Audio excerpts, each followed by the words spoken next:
Muy buenas noches, muchas gracias por estar de nuevo con nosotros en Acción Positiva. Hoy vamos a tener como invitado nuevamente al licenciado César García, a quien le damos la bienvenida. César, Gracias, qué Francis. gusto tenerte de nuevo con nosotros. Gracias, Francis. Muy Te amable. quiero contar que en nuestro último programa, pues hubo mucha llamada, hubo mucha gente que escribió, porque le parecieron que los temas que tocamos, la forma en que lo tocaste, fue una forma muy interesante que motivó muchas dudas, muchas preguntas y muchas reacciones de mucha parte de nuestra audiencia.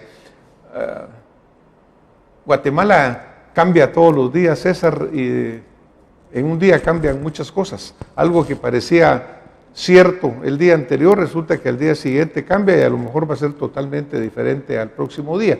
Y esto se está aplicando muchísimo en la política de Guatemala. Antes de entrar realmente en la materia específica de lo que vamos a hablar, pues mire, estamos nosotros en un ajedrez político. Aquí tenemos un ajedrez en el cual estamos viendo las diferentes piezas que hay en el ajedrez. Vemos desde los peones, que ya hablamos que hay aquellos candidatos que van a ser peones, hay aquellos alfiles que van a ser operadores, las torres y finalmente pues la reina, el rey y quién va a ser quien sea coronado finalmente. Será reina, será rey, pero todo esto está listo para un juego sumamente interesante. Así que empecemos el juego de hoy. Vamos a mover las primeras piezas, César. Ok. Y veamos qué sucede en la política de Guatemala. Para empezar, ¿cómo ver los últimos acontecimientos? Me escribe una persona y me dice, mire doctor, ¿cómo es eso que alguien llega, se registra hoy como candidata, le dan su papeleta y sale en la prensa y al día siguiente le cae ante juicio? ¿No es eso como un medio show, un medio circo o un relajo, pudiéramos decir? Porque un día tiene la posibilidad de que pueda ser incluso conducida a prisión por un supuesto delito y al día siguiente tiene antejuicio e inicia un trámite que lo más seguro es que no se va a resolver y prácticamente podrá participar el que esté en esa situación en la campaña. Y entonces dice el guatemalteco normal, ¿qué está pasando en Guatemala? ¿Estamos jugando nosotros? ¿Están jugando con las leyes? ¿Qué es lo que está pasando, César? Lo que está pasando, siguiendo tu analogía al ajedrez, es que en Guatemala solo hay peones. Y quienes mueven las piezas no están en Guatemala y siempre han dispuesto por nosotros de esa manera. Estos acontecimientos de las señoras en conflicto que se perfilan como favoritas son eventos para levantarles el perfil, eso es más que obvio. Y más que un juego y más que un ajedrez, que ojalá fuera eso, porque implicaría accesos, implicaría estrategia, es un circo apestoso al que acudimos. Y a nosotros nos toma por sorpresa, quizá la mayoría de los guatemaltecos, a mí no, porque he aprendido que Guatemala ha sido desde siempre, llevamos 200 años, siendo un territorio experimental. Y eso nos ha llevado a los que ya sumamos algunos años a ver cambios en la historia del país. En 1823 se formula la doctrina Monroe, América para los americanos, y eso quería decir Guatemala, para lo que a nosotros compete, para Estados Unidos, y los reinos, los imperios europeos fuera de aquí, ya no los quería Estados Unidos. Eso quería decir esa promulgación. Claro que habría derecho de admisión, sobre todo, por ejemplo, para Gran Bretaña, que podría entrar a hacer relajo a las Malvinas o amenazar a Guatemala con Belice, pero para el resto no. Luego vino el tiempo de la guerra, donde Guatemala fue un territorio ocupado en la Segunda Guerra Mundial, eso no cabe la menor duda y nos lo cuentan nuestros padres para los que tengan todavía el honor de tenerlos. Luego vino la Guerra Fría y los regímenes militares en toda Latinoamérica, que también fueron una decisión tomada desde afuera por lo que yo llamo el suprapoder. Y en la agonía de la Guerra Fría, casualmente vemos que nos tenemos que volver demócratas. Y entonces Vinicio Cerezo queda como presidente malogrado, por cierto, que desaprovechó su oportunidad, por cierto, en el 86, Y en el 89 cae el muro de Berlín y todo el mundo tiene que ser ahora Latinoamérica democrática. Los resultados fueron muy malos, salvo honrosas excepciones, por ejemplo Chile, que dentro de la era militar logra resolver o empezar a resolver su asunto de la desnutrición crónica infantil, que era peor que el de Guatemala y hoy es un país de primer mundo. Pero en términos generales los experimentos con Latinoamérica salieron mal. Luego nos inducen a los acuerdos de paz porque ya no era necesaria la guerra, porque la guerra Guatemala ponía a los muertos, nada más. Ya no había con quién pelear, entonces ahora hay que estar en paz. Una paz con los dados cargados que traería el desprestigio del ejército y la minimización del militarismo en Latinoamérica, y hablando de Guatemala, en Guatemala es obvio.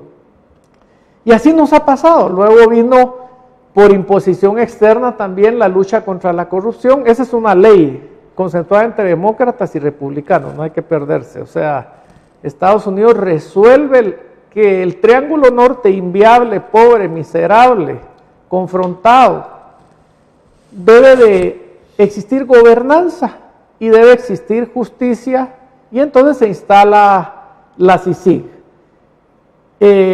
Sale bien, todos aplaudimos la lucha contra la corrupción, hasta que toca callos importantes, entonces ya no está tan bien. Así que falló, entre comillas, en forma y manera, no en el fondo. Pero esa es una agenda de la ONU, una agenda que va a seguir. Mr. Trump es solamente un accidente en esto. Y lo que vemos en Guatemala es una Guatemala que va a seguir los lineamientos del superpoder, sí o sí.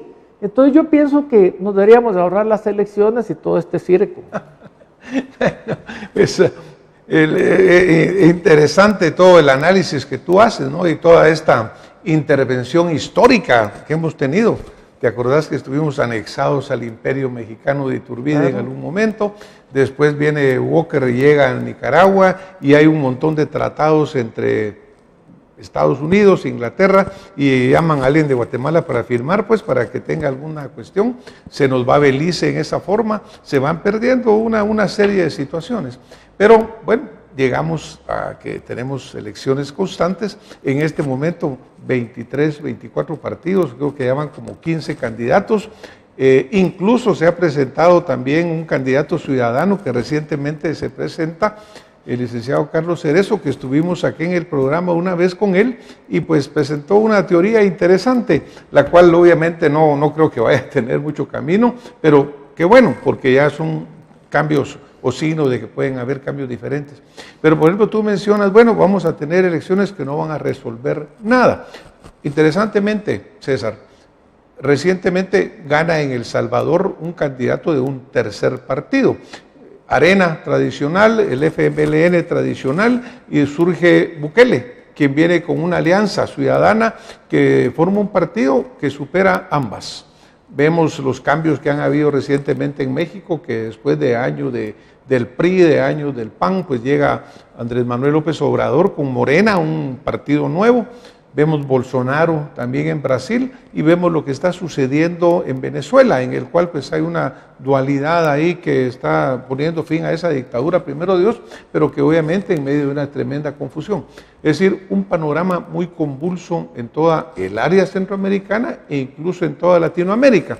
Y en ese camino nosotros estamos llegando a un proceso de elecciones que, como mencionábamos al principio, muchos peones que saben que no van a llegar, muchos alfiles y torres que están solo para que jueguen con ellos. ¿Y será que ese suprapoder ya tiene designado quién va a ganar? Porque también me decían, mire, ¿para qué tanto movimiento si al final ya casi que saben a quién van a poner? ¿Será que existe ya una decisión? Ese dado cargado que vos mencionaste al principio, ¿estará ya bien cargado? ¿Estará ya bien decidido? Recientemente, cuando se da este enfrentamiento, una de las candidatas sale acusando a la otra de manipulación y el circo continúa y sigue y sigue. El pan no llega a Guatemala, pero el circo abunda. ¿Cómo ves la situación? Qué bueno que mencionaste Sudamérica, y empezó por ahí porque hace poco tiempo China y Rusia estaban ya metidos en Brasil, en Argentina, y ahí podemos ver cómo la geopolítica funciona. y cómo Estados Unidos llega y rescata esa intervención que agredía el postulado Monroe, América para los americanos. Y entonces dicen, no, ni Kirchner, ni Lula, ni ninguna de esas. Aquí, Estados Unidos, el imperio. Para ellos es mucho más importante esas dos naciones que mencioné, por muchas razones, y también es más importante México que Guatemala y el Triángulo Norte. Yo tengo la tesis de que Andrés Manuel López Obrador lo va a hacer bien, y creo que lo va a hacer bien de la mano de Trump, aunque pareciera una contradicción. Pero es que México, por ejemplo, nos lleva 50 años, por decir poco. Y creo que lo va a hacer tan bien que el Triángulo Norte se ha vuelto un territorio para los estadounidenses tan apestado que Andrés Manuel va a proponer que la frontera mejor se corra a Tapachula y que él se debe encargar de que los apestados del Triángulo Norte no pasen. Y de hecho ya ha ocurrido eso con las caravanas. Pudimos ver todos el espaldarazo de Trump a Andrés Manuel López Obrador y la sanción de Trump contra los presidentitos centroamericanos del Triángulo Norte. Bukele es interesantísimo porque cabalmente rompe con esa cuestión de la izquierda y la derecha que los guatemaltecos pensantes tristemente siguen en 1970 y 80, pero es claramente un hombre, no solo joven, sino que totalmente alineado con la agenda ONU. Y eso es lo que quiere el suprapoder, con diferentes matices, ¿verdad? Porque Trump no quiere nada que suene a socialismo, los demócratas les encanta que suene a eso, y aquí se traspola el lío entre republicanos y demócratas y lo vemos en los medios todos los días. Los guatemaltecos pensantes, hablando de soberanía y que nos están robando la soberanía, pero yendo a negociar a Washington para que Washington resuelva la soberanía guatemalteca. ¿Qué ridiculez es esa? Solo alguien realmente sin capacidad de discernimiento puede pensar que somos soberanos, y a mí me duele eso mucho porque yo amo a mi país, seguramente a ti también. Pero la agenda sí no la están arreglando allá. ¿Quién va a ser? ¿Ya está electo? Yo creo que por lo menos tienen tres opciones. El primer requisito es que sea agenda ONU sí o sí. Y yo creo que tanto Sandra Torres como Telma están felices de suscribir eso porque lo que les interesa es llegar a gobernar. Además no creo que sean brutas. Creo que puede haber mucho falta de escrúpulo en ellas. Creo que se prestan al circo. Creo que una está apoyada por el MP, la otra tal vez por la CC, y creo que no va a pasar nada para que ni Sandra ni Telma salgan del panorama. Y creo también que puede haber un tercer bateador emergente, porque el suprapoder es muy hábil, pero quien va a quedar en Guatemala es alguien que favorezca la agenda ONU, y de eso no existe la menor duda. Lo demás es aderezo, lo demás es grasa, pero aquí va a ganar quien ya se dispuso que gane, y lo dispusieron afuera. Por ejemplo, cuando tú mencionas la agenda ONU, pero incluso Estados Unidos ha tenido algunas acciones en la ONU que han sido contrarias aparentemente a una misma agenda, ¿no? Por ejemplo, cuando Nikki Haley viene, se retiran de UNESCO, por ejemplo, y la señalan de corrupta. También se retiran de la Comisión de Derechos Humanos de las Naciones Unidas por considerar que esa Comisión de Derechos Humanos era burocrática, corrupta, la integraban países que violaban los derechos humanos. Entonces, en alguna forma, el presidente Trump, con su política también de América de nuevo, o América para los americanos, como que un reforzamiento, también se ha desligado bastante de la agenda de las Naciones Unidas en muchos aspectos. Cuando tú mencionas, bueno, Bolsonaro ahora es un regreso, un China mejor para afuera, y mire Rusia, ahora Venezuela también, que prácticamente, pues ya ves que se está volviendo en un campo de batalla. De repente llegan los Marines a Colombia con grandes aviones y de repente aterrizan los grandes aviones también Antonov allá en Venezuela. Entonces, ¿hasta dónde va a llegar esta crisis? Que recuerda un poquito la crisis de los misiles de Kennedy y Castro y Khrushchev en aquella época. Entonces, obviamente, dentro de todo ese espectáculo, resurge Guatemala. Y en junio estamos teniendo una elección para un nuevo candidato. El hecho de que Bukele aparece en El Salvador hace que muchos optimistas digan, bueno, de repente aquí se va a caer todo el sistema, vamos a botar todas las piezas y va a surgir una tercera fuerza que ni siquiera esté en este momento en el escenario, porque también esa podría ser una esperanza. El guatemalteco en general, lo que hemos podido encontrar nosotros, César, es un tremendo desencanto. Recibimos mucha gente que nos dice, miren, verdaderamente ya no sabemos por quién votar, ninguno nos convence, surge la candidatura ciudadana, están surgiendo pues muchas posibilidades diferentes. En ese escenario, cuando tú mencionabas acá en el programa anterior, decías, mire, hay por lo menos 5 grupos de poder importantes en Guatemala. Sabemos el suprapoder, que lo podemos casi que colocar en el norte, en un edificio muy blanco, muy bonito, que está en una ciudad que tiene unos cerezos japoneses que florecen constantemente en Estados Unidos de Norteamérica. Pero ¿y cuáles son los suprapoderes locales que también forman parte de ese suprapoder y manipulan la política en Guatemala? Muy rápido, una acotación que hiciste que me pareció genial es ONU-Trump. Definitivamente Trump no es amigo de la ONU, le ha recortado fondos y quien paga los mariachis pide las canciones. Ahí mi Morales lo tiene Trump ahí instalado y no lo pudieron mover por esa relación. Eso es obvio. En Venezuela también se dio esa dicotomía. Por ejemplo, vemos a un Trump muy decidido, a una ONU pastelera que no muy quiere actuar, a una OEA sí obedeciendo las directrices de Trump. Y eso es la mezcla que tenemos. ¿Cuánto tiempo va a aguantar el mundo con ese lío entre demócratas pro-ONU, republicanos anti-ONU y Mr. Trump siendo el hombre fuerte? No lo sabemos y por eso es que aquí hay tanto desazón. Los poderes locales. Bueno, desde 1823, Guatemala, digo yo, fue nombrada la finca del traspatio de los Estados Unidos. Y la finca del traspatio, las llaves se las entregaron a un grupo de gente que ha manejado el país a su sabor y antojo durante todos estos años. No cabe la menor duda que así ha sido. Con el tema de la CICIG se da un cambio. Y entonces la finca del traspatio parece que iba a cambiar de manos.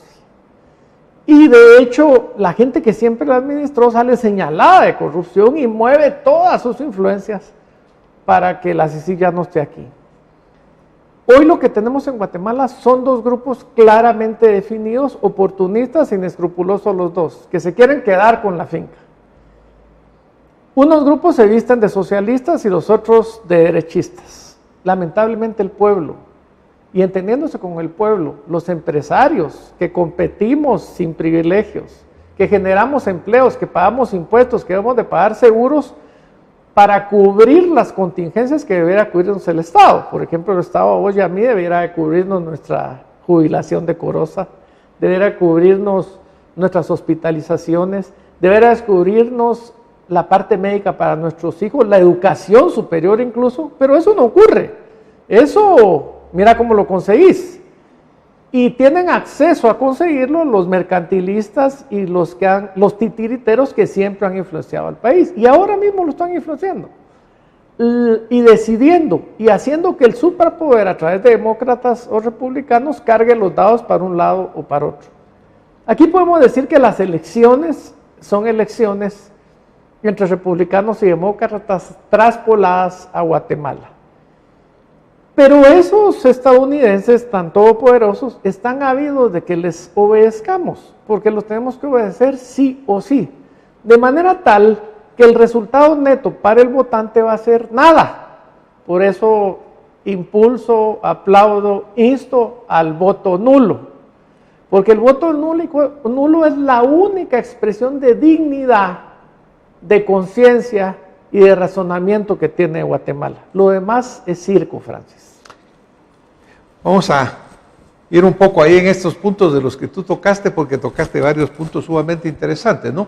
Históricamente Guatemala ha sido un país que ha votado centro-derecha conservador, históricamente. En su mejor momento la izquierda en Guatemala sacó 3%, de repente en una alianza llegó a tener un 12%, pero nunca ha pasado de ello. Siempre ha sido un país que ha votado centro conservador, hacia la derecha, tradicionalmente. Yo creo que eso se sigue manteniendo definitivamente y va a ser igual. En este momento, de esos 25 partidos, 23 partidos, o los que vayan a quedar después de todo lo que suceda, pues yo personalmente creo que el voto de la gente va a seguir más o menos esa misma tendencia, pero la fragmentación que hablamos inicialmente está diseñada realmente para concentrar en un grupúsculo o en ciertos partidos esto y a los otros fragmentarlos totalmente. La cantidad que vota, pues obviamente en la última elección subió bastante, pero pudiera ser que ahora hubiera más abstención, porque el guatemalteco está muy poco convencido de que vaya a haber un cambio importante, César. Entonces, a partir del programa que también nosotros hicimos, pues sí hubo mucho comentario sobre el voto nulo y todavía priva en una gran cantidad de la población el hecho de que el voto nulo es un voto desperdiciado. Yo creo que sí es importante reforzar el hecho de que en la actual legislación y con los cambios que se hicieron en la ley electoral y de partidos políticos, el voto nulo sí es una respuesta que tiene legitimidad y que tiene validez. Es decir, mire, ninguna de estas opciones nos gusta, todas estas opciones son malas. ¿Por qué tengo que votar por ellas si ninguna me convence? Entonces, el voto nulo en ese momento sí surge como una buena posibilidad. O bien ese candidato que emerja de repente y resulta con que trae las respuestas que el guatemalteco desea. Ese sería el espectáculo del voto nulo. Un surgimiento de una respuesta con dignidad a la falta completa de respuestas de parte de la clase política. En efecto, es que para que el voto nulo sirviera, funcionalmente hablando, la mitad de los votos válidos más uno anularía la elección y tendría que repetirse. Es muy remoto lograr eso. Y entonces el guatemalteco piensa, yo he estado hablando con varios guatemaltecos pensantes y buenos a raíz del programa anterior, dice, pues no va a servir, mejor votemos para que no quede la izquierda. Eso es lo que, digamos, prevalece. No han entendido que aquí no hay izquierdas ni derechas, aquí lo que hay es una falta de escrúpulos y un oportunismo asqueroso. Entonces el voto nulo cobra valor aunque no se logre el objetivo, cobra valor porque yo le puedo demostrar a la gente que trabaja conmigo, a mis hijos, a mis nietos, que soy coherente con mis principios. Y que si lo que me están obligando es a meterme en un circo apestoso, en el cual usan antejuicios y los favoritos están procesados, porque eso es lo que hay ahorita, las favoritas están procesadas, ya han metido amparos y una serie de asquerosidades, y yo tengo que verme obligado a elegir a uno de ellos, pues me parece que no debo hacerlo.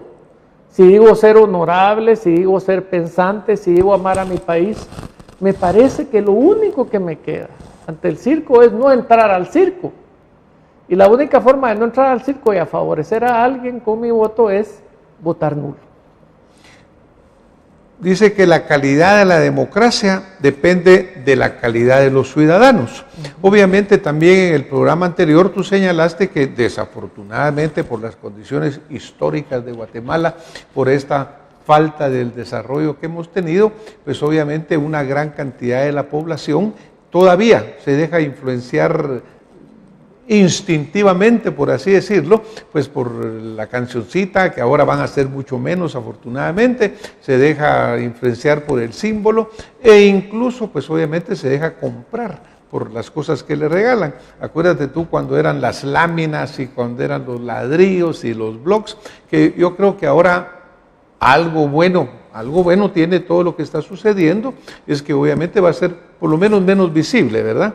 Pero realmente va a suceder. Yo creo que la campaña que debemos de hacer nosotros como buenos ciudadanos, todos, cada uno en una campaña hormiga pero ciudadana, debería de ser, mire, vote consciente, vote inteligente, vote como decís tú, con principios. Si ninguno de estos le convence, Si todos estos están enjuiciados, sometidos a un antejuicio, si todos ellos tienen que responder, pues quiere decir que no está bien. Entonces yo creo que parte de eso debería ser lo que nosotros debíamos de trabajar como ciudadanos conscientes, decir, mire, el voto nulo es una opción, pero el camino para llegar a él es una reflexión ciudadana, esa toma de la decisión del guatemalteco de rechazar lo que no sirve y de veras tomar una decisión justa. Pienso que lo único que nos queda es provocar que despierte la conciencia de los guatemaltecos. Tristemente, como lo indicaste, la mitad de nuestra gente no tiene la capacidad, y yo lo dije en el programa pasado, de discernir. Está sumida en la pobreza, está viendo qué come hoy, está sumida en la desesperanza de no tener un centro de salud y un hospital. La mitad de nuestra gente llora sangre. Y a mí me provoca, la verdad, mucha tristeza que en este país nos preocupe lo más importante que es el ser humano. No nos preocupe lo más importante que es el ser humano. Recibimos memes todo el tiempo burlándonos o burlándose de los politiqueros. Tenemos alcaldes que hacen gala de la estupidez lanzando ropas de marca. Tenemos a estas viejas confrontadas bajando el canasto. Un canasto al que nunca han recurrido porque tienen de todo y viven como reyes, como reinas. Y el votante pensante, viendo el circo, aplaudiéndolo, sin tener la capacidad de reflexión y decir ya basta de este circo. Así que yo el llamado que hago a los guatemaltecos es que no apoyemos más esto, que digamos basta ya, que tengamos dignidad, que tengamos conciencia, que si no vamos a arreglar nada con el voto nulo, por lo menos vamos a decir ya estuvo, no más. César, muchísimas gracias. Pues ahí está guatemaltecos. Yo creo que la pelota vuelve a estar del lado del ciudadano. Esa gran oportunidad de acudir a la urna, acudir razonadamente, inteligentemente, pero sobre todo con mucha decisión, con mucho valor. No podemos nosotros estar diciendo permanentemente que el sistema no sirve cuando somos parte de ese sistema. No podemos decir que al que elegimos es malo, porque nosotros mismos lo elegimos. Así que, bueno, vamos a tener muchos más programas de aquí a que llegue el momento de la elección, pero en todos y cada uno de ellos el esfuerzo de acción positiva va a hacer que usted como ciudadano tenga mejor criterio. Desarrollar esos principios de la rectitud, esos principios de la honestidad, de la valentía de afrontar lo que Guatemala requiere para ser un mejor país. Muy buenas noches, muchas gracias y nos vemos la próxima semana con más acción positiva.